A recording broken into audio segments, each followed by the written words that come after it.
It's Dr. Gueye-Weinstein.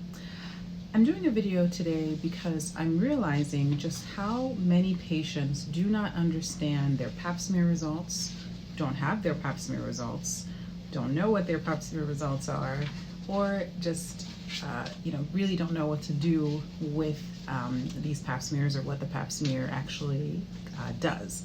So I want to just quickly go over what pap smears are and how to understand your results. Now, I've been doing, or I have done, lots of research on cervical cancer screening, and so this is something that I am very comfortable with, and I get a lot of referrals for patients with abnormal pap smears, or patients who just want a second opinion and want their precancerous cells to be monitored in the long term.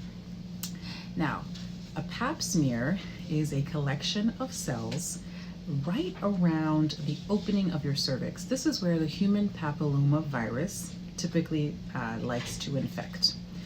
Now, this is just a brush. We are not taking a biopsy. We're not taking a scraping of anything. We're just sort of touching that area with a brush, and then we're sending these cells off to the pathologist to take a look at under the microscope. The pathologist is going to tell me two things.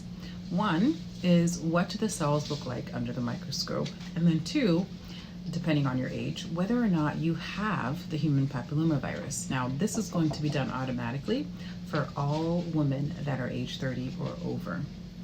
Now, when you look at the cells, the pathologist is going to let me know whether your cells are normal, funny looking, low grade, or high grade.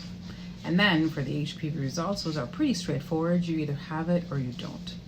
Believe it or not, we don't care so much whether or not you have the human papilloma virus. What we care about is what the human papilloma virus is doing to the cells. So we want to know, are there changes to the cells that, if left alone, could potentially become cervical cancer? Now, only the high-grade lesions are shown to become cervical cancer, and it takes about 5 to 10 years for that transformation to happen, which gives us an amazing opportunity to catch it soon, remove it from the cervix so that it doesn't become cervical cancer. Now, if you get any of these other results, namely funny looking cells or a low grade result with the HPV virus, we're going to recommend that you get something called a colposcopy, which simply is a fancy word for taking a closer look at your cervix with a magnifying scope, applying a solution to your cervix, and if any lesions pop up, we're going to take a biopsy and send it off. Why do we do that? Because we want to make sure that there isn't a high-grade lesion